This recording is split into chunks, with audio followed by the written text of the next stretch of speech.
Hi everyone, welcome to another episode of Kopi with Craig. Today we are on location in the Woodlands area and I love what I see in my background here, Net Zero 2050. And today we are here to interview an entrepreneur. He is the executive chairman of MOSB Limited and he's none other than, I will call him a friend, Leonard Oh. Welcome to the show. Thank you for inviting me to this wonderful interview. Yeah, it's our pleasure to have you. It's not easy, because Leonard is pretty busy and he's not even based in Singapore all the time. So while he was here, I catch him first and made him do this interview with us. So Leonard, for the benefit of our viewers, right? Maybe tell us a little bit about yourself and what is this you are trying to achieve? Okay, basically, I'm from an oil and gas background. Being with oil and gas, waste management is very critical, especially trying to burn all the waste from the rigs. They bring all the rubbish back. Right. So we didn't have much of a solution then, And being in a third world country like Myanmar and all that, it's very hard to dispose of waste. So what we did was, I got a team of engineers to build a product to handle all this waste. Yeah. So that's basically how we started off this waste management issues. Right. But just for the benefit of our viewers as well, right, Leonard? How serious is this problem of waste management? I mean, that all countries, I believe, in the world are facing. Singapore has done a pretty good job, I believe. Yes. But what about the rest of the world? I'm so happy that you asked me this question because it is a global concern. Yeah. Right. Many countries, Europeans, the Americans, Asia, Southeast Asia, are developing and increasing their development. More properties are being built. More houses out there, more malls and all that. But with all malls and development that's going on, where do they throw the waste? I mean, just like when you pack boxes and all that, right. you dump all that thing out, you take out all the goods, right? Even for construction, all the plastics and all that, they need to dump it. Right. I mean, they have to clear it in one way, right? So, another. So waste has increased tremendously. Right. It has gone up by 20-25% more than every year. It's climbing. Year? Yeah, wow, it's climbing. Quite an exponential amount, you're talking about. It is. But I mean, I would say that in Singapore, right, because our waste management, like we have trucks, we come and clear, from our HDB blocks and private properties, and you don't see waste like lying around. So the environment is pretty good. But if you go to some other countries which are less developed, then waste is everywhere. Okay. Let me address this. Singaporeans are very blessed with a very good government, being able to handle the waste very efficiently. All right, that's why you don't see any rubbish around. We go to recycling. We separate the products and all that. Recycling, Yes, that's very important. Yeah, but Singapore started the move far earlier than a lot of other countries. Right. Because Singapore focuses a lot on tourism. Now, you don't want people to come into a country whereby you see rubbish everywhere. Of course. Yeah. So Singaporeans are very good. The government has done a good job. I mean, I really tip my hat off to the government for being to give so much concern on waste. Yeah. But for the neighboring countries, they are not so blessed. People like Indonesia has got 70 million tons a year. That's a lot of rubbish, and it's climbing. Don't even talk about Thailand or Vietnam or Cambodia. I mean, let's take our neighbors. Malaysia alone is having difficulty trying to control the waste. Plus, they have a lot of people from the black market bringing in, smuggling rubbish from other countries into Malaysia. Yes. Recently, you see that there's a report. They were sending containers filled with rubbish, right?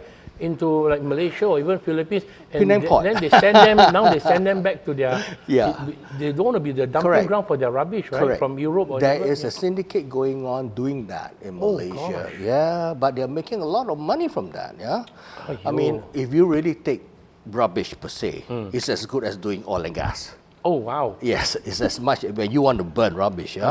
I mean, during the COVID period whereby everybody have to wear PPEs and needles and all that. Oh, yes, a lot of all extra waste were generated. Tapao food home. The plastics and all that increases the waste. Right. Just on COVID alone, I mean, the waste jumped up by a few percent. Quite a bit, I would I don't even want to go into because those are mostly percentage. single-use items, right? Yeah. correct. So we are trying to, with all these issues coming up, I felt that I had to do something. So I roped up some engineers. We developed a modular incinerator. We're not looking to 100 tons or 50 tons or 1,000 tons incineration like the government. Those are big ones. Yeah. Ours is only 6 tons. Why? Because we are focusing on villages. We're focusing on islands, places where dump trucks cannot get into those areas. Like, in Malaysia, in Vietnam, in Cambodia, in Indonesia, there are a lot of these places where dump trucks can't go in. So they are left with all that rubbish there. Right. And when all that rubbish are there, you get malaria. You get cholera. Yeah, because contamination. Stagnant water and all this. Yes. Oh gosh. So you get a lot of contamination. So in order to assist the government with health care, we must address the issue at its pinnacle where it all starts from. And it all starts from rubbish. Right. Yeah? Right. You go to a wet market, I won't even say which country. I can't even walk out of the car because the smells of dead bodies. Yeah. Oh my It goodness. is that bad. That bad, yeah. That bad, okay. Oh yeah, I know exactly what you mean. Okay? Yeah. We've been to a lot of third world countries. Yeah. That's how it smells. Yeah, you know? yeah. Oh, and how dreadful. can you be buying your groceries, your vegetable, your meat in such a place? So Right. that's where contamination starts. And when it starts from there, it's horrendous. It snowballs down. So we want to pinch the issue at its birth. And that's where we come in. Wet markets in Malaysia, certain areas can even go up to 100 tons a day. 100 tons a day? That's a lot of that's waste, a lot of man. waste. That's a lot of waste. Wow. And that's where we come in. We assist all these areas, wet markets, to help them burn. Philippines, crazy, all right? They don't know where to dump, okay? Because all the landfills are now it's already overflowing. Yeah, most of these they just put into landfills, right? All And the then landfills are closed. Most of the landfills are closed. Whatever, all the toxic leftover will seep into the ground, get into the underground water system, whatever. Oh, wow. The water is called leachate. Leachate is a very poisonous water liquid, yeah?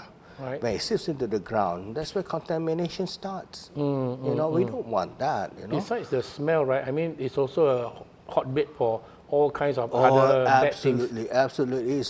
It's very detrimental to the whole entire environment, Right. So let's not take waste so simply. A lot of people, like even Singaporeans, all right, we eat, we don't finish the food, we throw.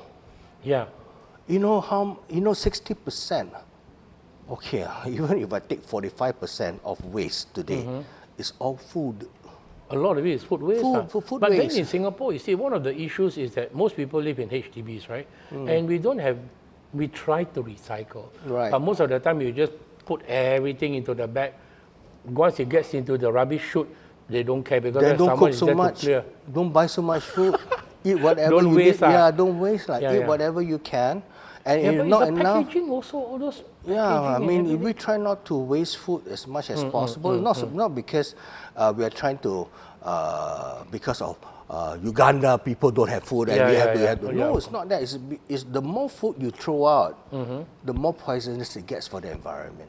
Oh, wow. Yeah, people don't understand that, But you see, it's not something sexy, right? Leonard? No. In the sense that, like, who wants to talk about rubbish or Correct. talk about waste, right? I mean, in your business, I think you sent me some information. It's called MSW, Municipal Solid Waste, yeah. whereby everything is just meshed together. And because Singapore is a rather efficient system, every time you have those workers, who Segregating the rubbish well, and they segregate or they don't sometimes, but everything goes inside there, then they bring it to the bin center Correct. at the estate there, and then after that, another garbage truck will come, Yeah, they load yeah, everything, yeah, and then they bring yeah. it to one of two incinerators, either the one at Tuas or the one at Senoko, which is not too far from here, to burn, right? But when you use the word burn, I mean, in your modular system that you mentioned, what about the gases or fumes or whatever? Okay, another good question. We have developed a unit whereby we don't have, it's called flue gas. all right? Flue gas, okay. Okay, when you incinerate waste, it's called flue gas. And we are able to suppress the flue gas because inside the flue gas, you have a lot of dioxin and furans, which is very cancerous. Oh. Yes, it is.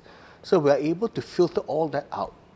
Wow. So our incineration degree is up to 850 degrees.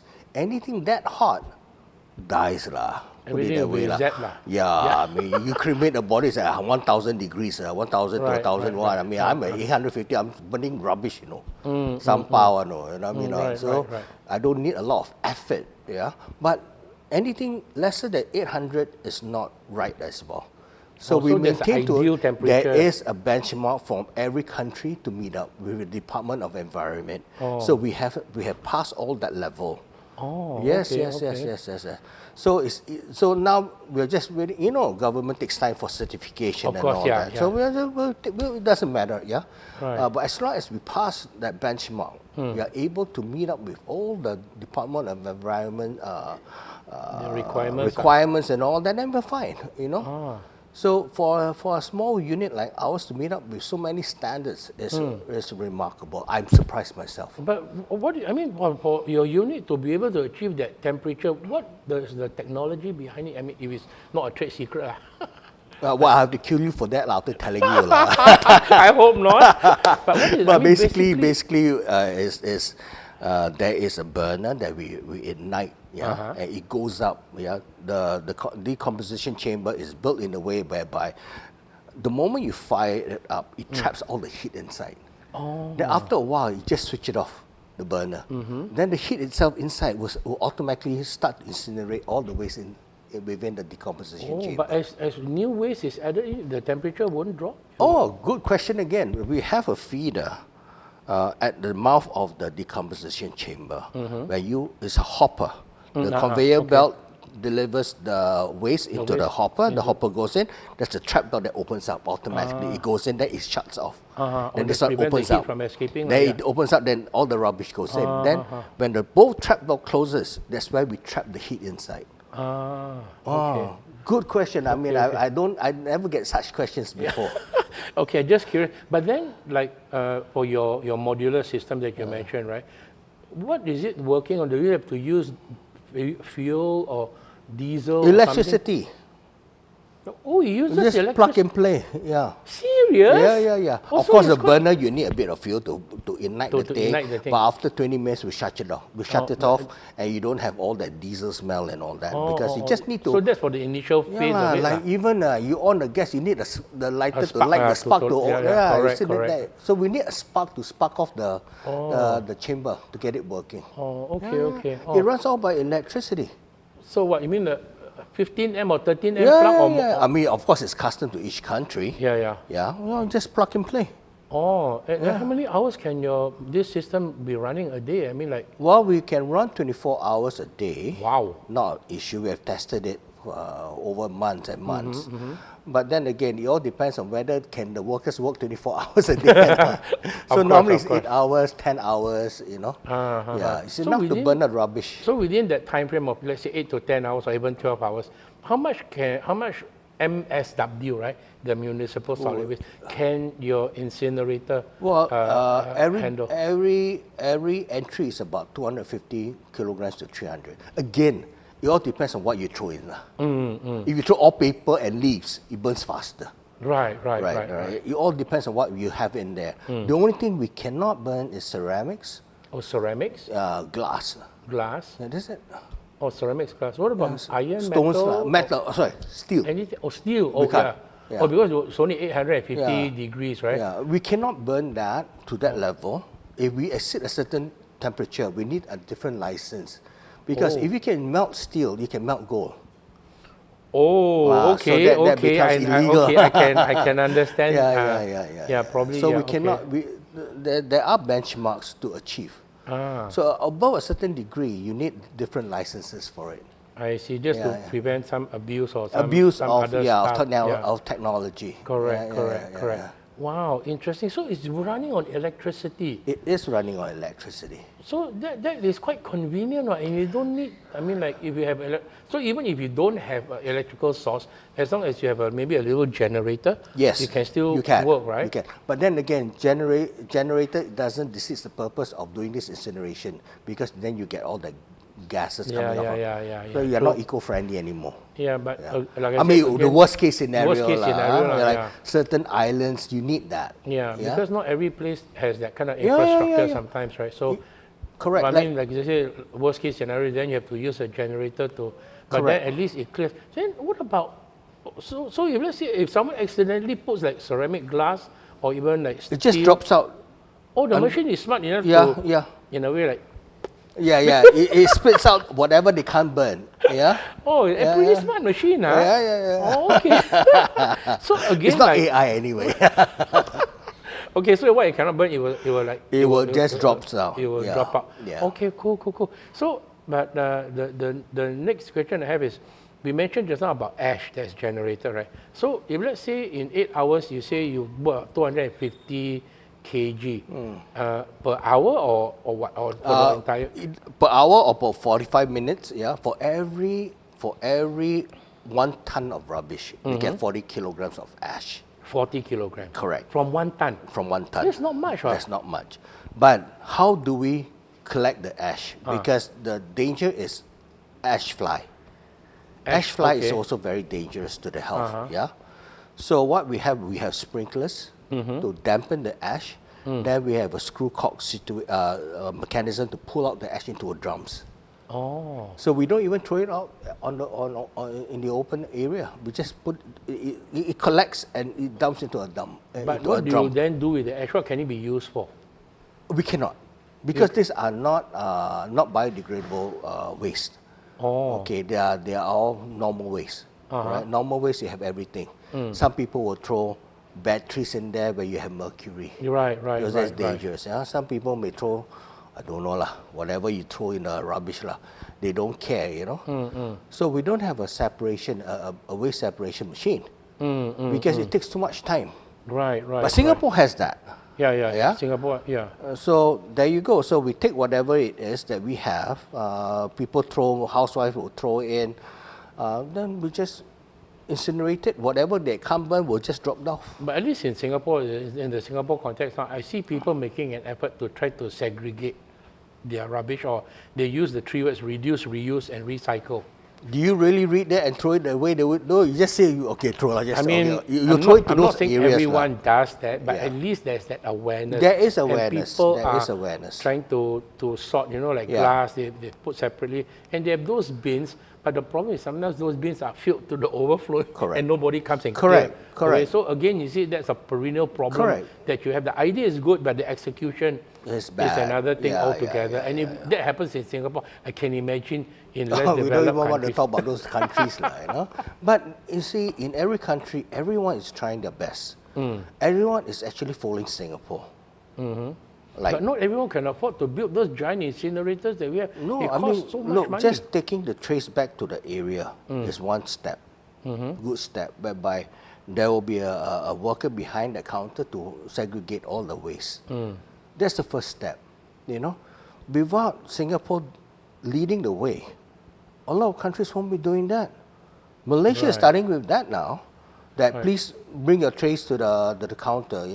Oh yeah, I mean. And then that's where there's a worker there to separate all the rubbish. That's a good step. Yeah. Singapore has come to a stage whereby we still have that going on, and we have bins. Hong Kong have bins. Thailand have bins. Yeah. The only bin that is properly used is a glass bin. Yeah. The rest, they don't know what is the recycled material, what is this and that. They just, I just dump it there. But where you have a specific bin that says it's glass, that's where they will follow. Right. I think the labeling of the bins are not done well. You get an old lady, she only knows glass. She dumps the glass. Recyclable waste, what the? Correct. What's recyclable? Auntie 話比較講 You know what I mean? What's recyclable? Correct. What's non-recyclable?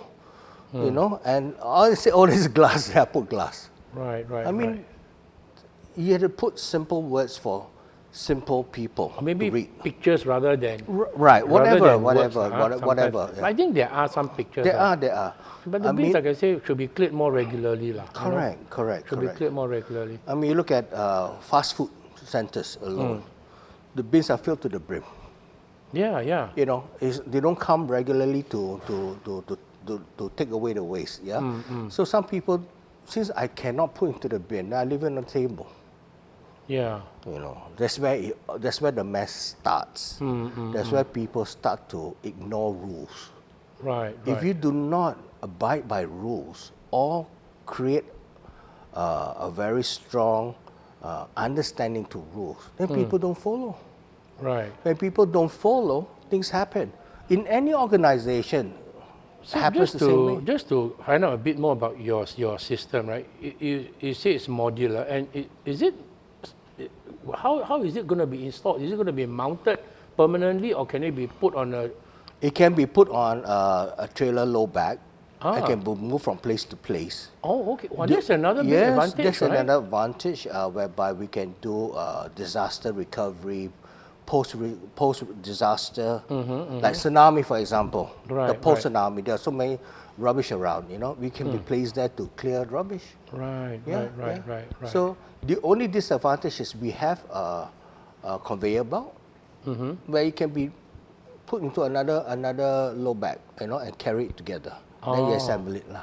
Or the one that will to drop Or it into the. If we don't have a conveyor belt, then you get more people to dump the rubbish in. They'll probably get a great employment. You help the people out in that way. Yeah. In that sense, I mean, if they need a job or they need something. Correct. So I mean, like, I've been to within the region at least, or even into India, right? I mean, those places it's a serious challenge. There's rubbish everywhere, you know. And So there are a lot of rich people around in India, but then again, everyone cannot be a Robin Hood lah. yeah, of course not. But there must be a concerted effort, you know, by people to take care, to not just throw rubbish anywhere they like, you know, and things like this. You can't help it lah.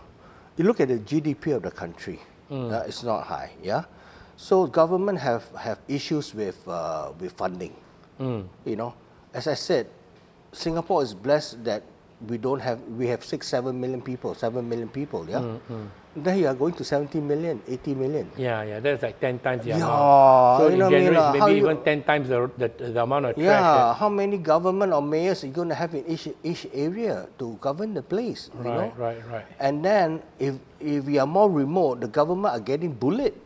That's even worse. Right. Yeah, you don't have a constant control. Whereas in Singapore, you have GLC, all these other small government, 5-man government now, you know. But still, it's controlled by the central government.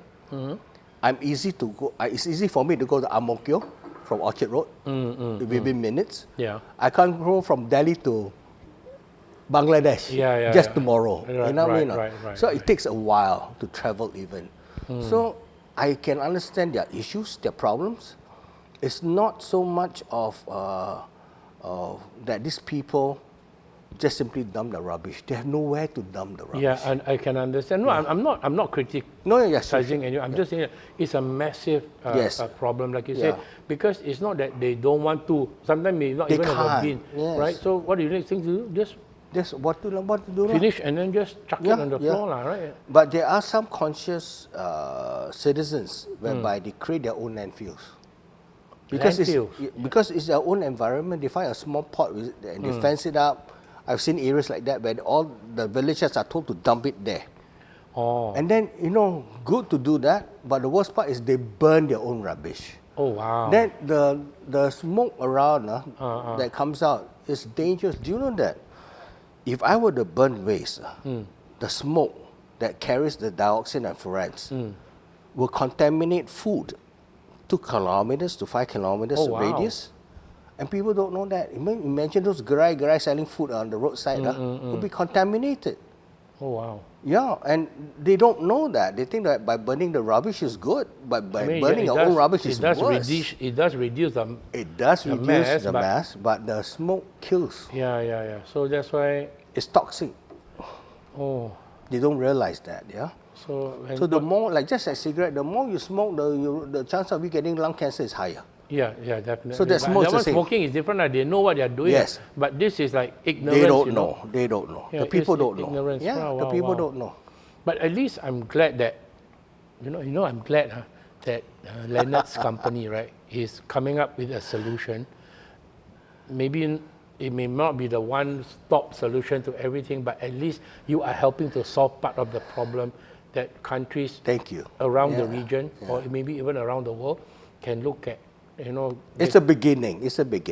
Everything has to start somewhere, right? But because the problem is not going to go away anytime soon, and as more people migrate from villages into cities and all these things, right, that kind of the bottleneck and the environmental concerns and all this is just going to get worse if they don't do something about it. And as you mentioned at the start, that tourism is also a big part of the region, right? So can you imagine, I think there was once in the Philippines they had to close off that island because the trash was... Boracay. Boracay. 2 years. 2 years, right? 2 years. They closed it down for 2 years. So what was the impact? I mean, to close off tourism has skyrocketed in Boracay after they clean up. People find that the water much cleaner because the water is so crystal clear, right? But we look down and see a lot of rubbish. So they managed to clean that. They managed to clean up the whole island. So it was a very good move by Duterte. By the ex-president Duterte to initiate such a move. Right. Were you guys involved? No. We were asked to be involved, but then the mobilization and all that was too costly for us. I see. Islands like Palawan is coming up. They may want to do that. If they want to do that, we will be there for the project as well. So, I mean, just to ask you another question, because you probably have the information or the knowledge. For example, like resort islands, right? What do they do? Do they burn it on the island, or do they have to ship it back to the mainland for incineration? Okay, give you Malaysia, which is who are neighbors, like people like Redang and all that. They ship the rubbish on barges back to the mainland. Serious? Yeah. Oh, this is a very costly affair also. Correct. So now, we are looking into putting one unit there, into Perhentian, into all these islands. Right. Pulau Babi and all that, we want to try to help out with the villages there. Right. Because to transport all this, like Tioman, for example, another one as well, to be able to barge the rubbish back to mainland is very costly. Yeah, it's like almost like 2 hours or more. Whatever. I mean, the time is fine. It's just that the fuel, everything, just to drag the rubbish back, you might as well burn it there. Oh, okay. Good. So going forward, once you get all your, you were saying the Ministry of Environment in Malaysia, maybe in Singapore and everywhere, it will come to a stage whereby it will be like, I hope like the rest of ASEAN will go and explore, recognize it and then work with you, your company, I mean, you may not be the only solution, but at least you're able to help them resolve a lot of the issues. Yes, I'll be spearheading this project. So, Leonard, wonderful, right? So you'll be able to help countries, at least around the region, to resolve their problem. Right. So what's next? What do you want? What do you plan to do now? Chong into all these countries and then let them know they have. Hey, by the way, what is your product called? You haven't even mentioned it. No? Eco Ember. Sorry. You just mentioned it's modular. It's Eco Ember. It can be put on a flatbed truck. It works on electricity. 1 ton of rubbish goes in, and then it generates about 40 kilos, from 1 ton to 40 kilos of ash. Right. That's quite amazing. But what can again? You say the ash, so it cannot be used for any other purpose. No, you cannot. Make roads or? Yes, you can. You can actually use it for roads and all that. But then again, the ash has to be clean ash. No point if it's poisonous because and all mixed that. Up with all the other stuff, right? No point. Okay, so I'd rather we discard it, into scheduled waste by the government. Right. Yeah, there's a department that actually collects scheduled waste, like toxic materials and all that. So we just dump it with the government. But at least it's not 1 ton, it's only 40 kilos. Right, yeah, manageable. So it's manageable. Yeah, It's it's manageable. It is. So you were saying in Singapore, can your machines work in Singapore? Maybe our bin center, right? We can put one of these Eco Ember machines in the bin center in the HDB estate, right? Yes. That means whoever those Bangla workers are bring the rubbish there, then they just put it into your Eco Ember Chamber, and then we don't need those trucks anymore. Yeah. To come and collect the thing and then bring it to the incineration plants. So this is where this program is good. I hope the Department of Environment can look at this and approve me. No worries. We'll call the MOE people and let them know. And hopefully, I mean, it's all about protecting the environment. For the future generations, right? Precisely. Because you see, like, you know, I have a friend in the trucking business. Right. He told me that one of those garbage dump trucks. Dump trucks, or where they put the garbage, it costs like $500,000. Yes, 400 to 600,000, depending on the mechanism. Yeah. So, I mean, like you can save a lot. I mean, like, you don't need so many trucks anymore. My machine is less than that cost. 600,000. Yeah. So your machine costs less than the dump truck, right? Hello, let's do the economics, right? It's simple maths, no? You save. You don't need to buy so many trucks. You don't need to. I mean, it won't solve all the problem, but at least it won't. But at least it will help out a bit here and there, Yeah. You help out with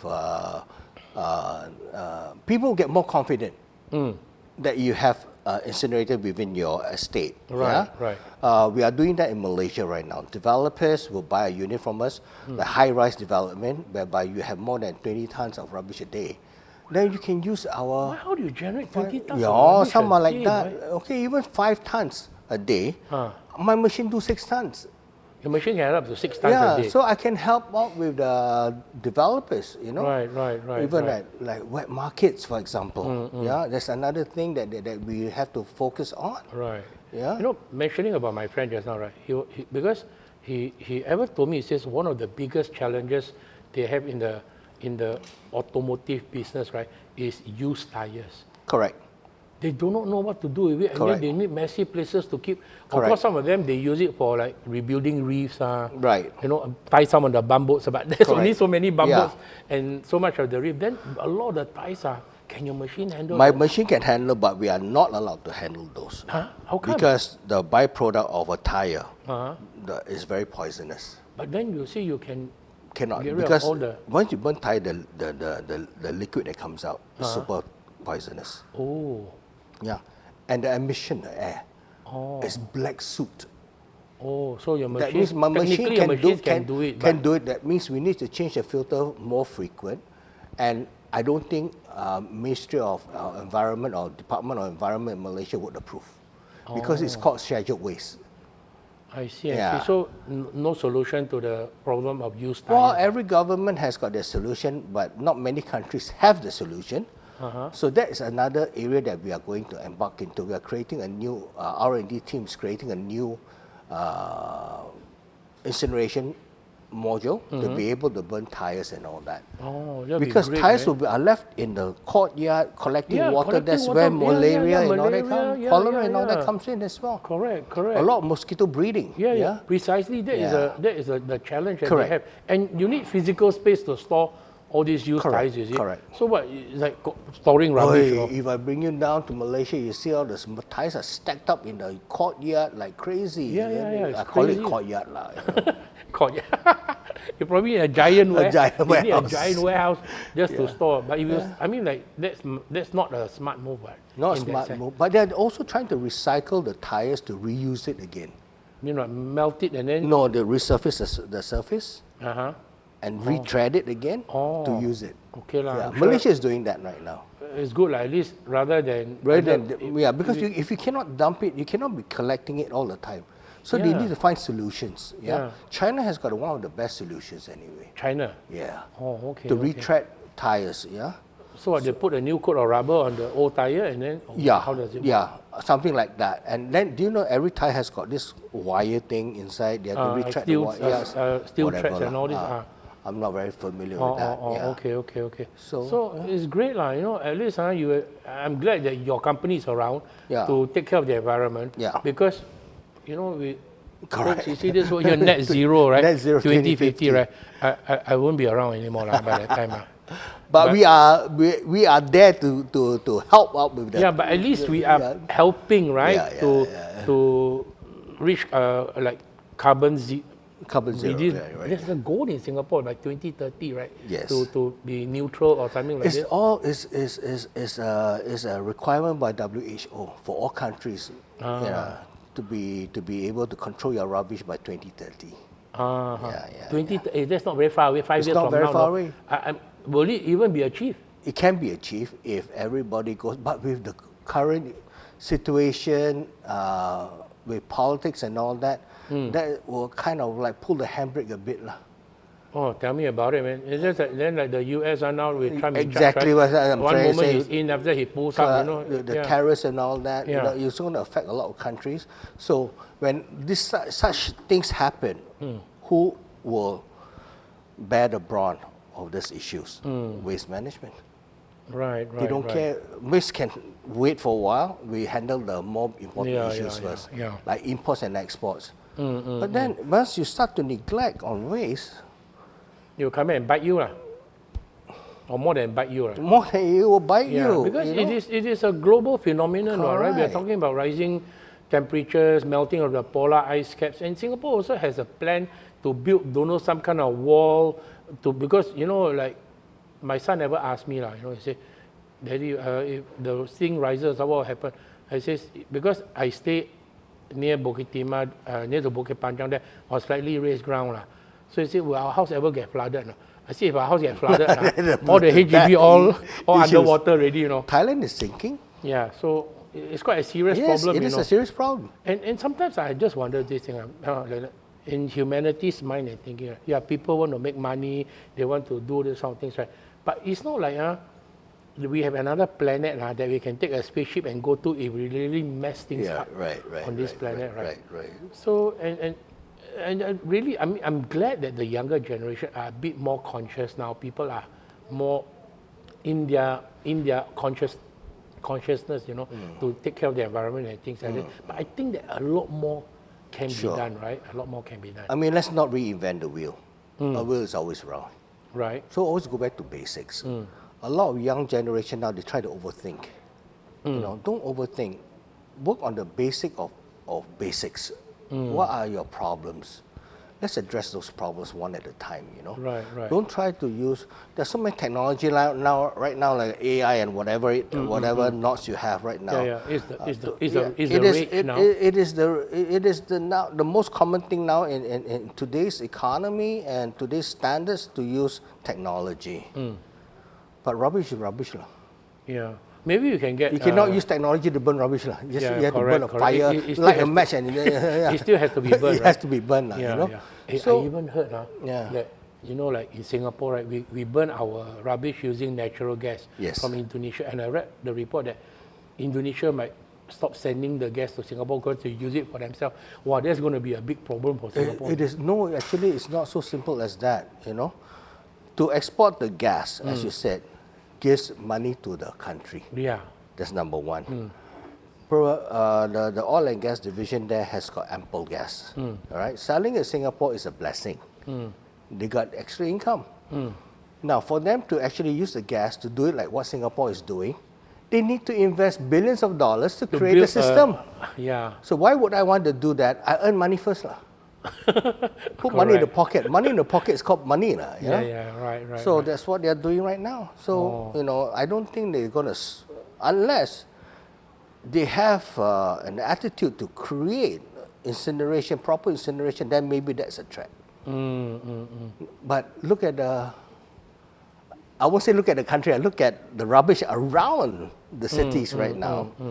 Are they under control? No, I've seen videos and all this. Wow, it's like... Well, if they're not under control, why would you want to follow Singapore, where Singapore has already invested in such a technology way ahead of many other countries? And look at Singapore now.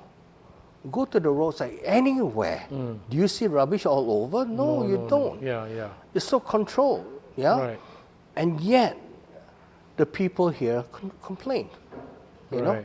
I'm not saying, I'm not saying whether that's good or bad, But when you complain, means you are not happy with the system. So what part of the system you're not happy? Really, go to your neighbors and see what they're doing. And you come back and say, are you blessed? Correct.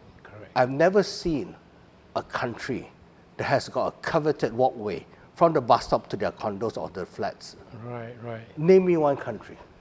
None. Singapore can be quite pampered, It but is. we do take things for granted. Correct. But then leave the politics aside, but then I will still say that there's no better control in rubbish, municipal waste, than in Singapore.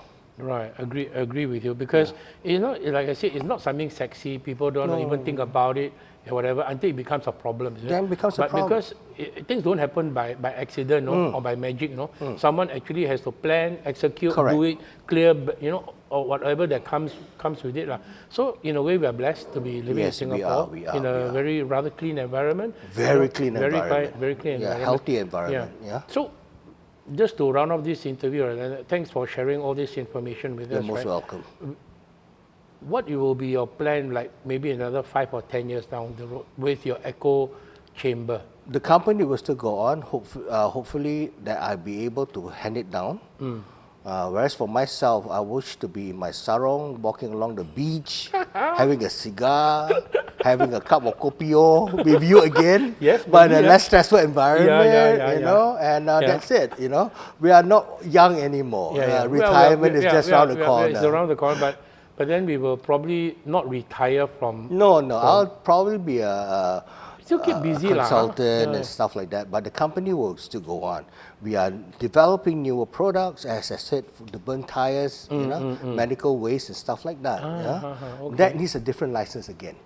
So you will go back again to the beginning, developing, getting approvals and everything. But we are developing.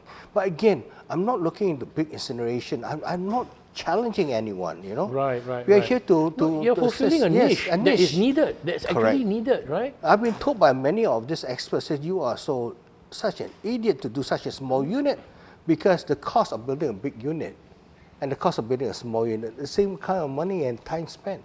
But whereas a big unit earns more money, you're earning little money. I said, I don't have such a big head a big heart that I want so much money enough. How much would it cost for me to walk along the beach in my sarong, And to stay in the correct. So that's my angle, So okay. So I like that attitude, if I can use the word attitude, that it's not just about the money thing, but because you have already done your research and you know that there's a need and you can fulfill. Yes. And importantly, you are going to inaccessible places with your Eco Ember incinerator that can do the thing that just is like addressing the plug need. And play. I love that. Just chart how and then put it. It can work already, and of course there are some things which you need to replenish, like your filters and things like that, but those are still manageable costs. But by and large, I think that's a wonderful thing. I mean, I'm no Robin Hood. I'm not here to save the poor. Every business, of course, there will be monies earned. But our organization is also looking to the need of the people. Correct. I think that's also a very critical situation. I mean, for us to be able to come to this age and be able to look back. I mean, if I was in my 30s, I would say, wow, stock market, money, print money if I can, whatever. But now, when we have come to this, we ourselves need that healthy environment. Not only the people, but us, ourselves. So when I address the need of the people, I'm also addressing the need for ourselves as well. Correct. When I go to any other countries, I live abroad and all that, I want a healthier environment. Precisely. I don't want to be coming home having massive food poisoning and diarrhea and all that, Tell me about it. That'll be terrible. So that's my angle.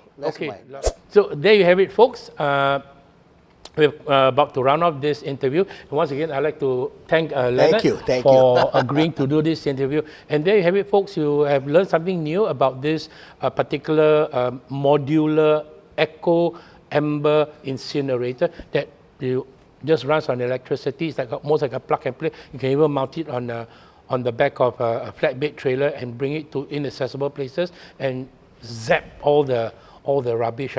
And that's a wonderful thing, because why?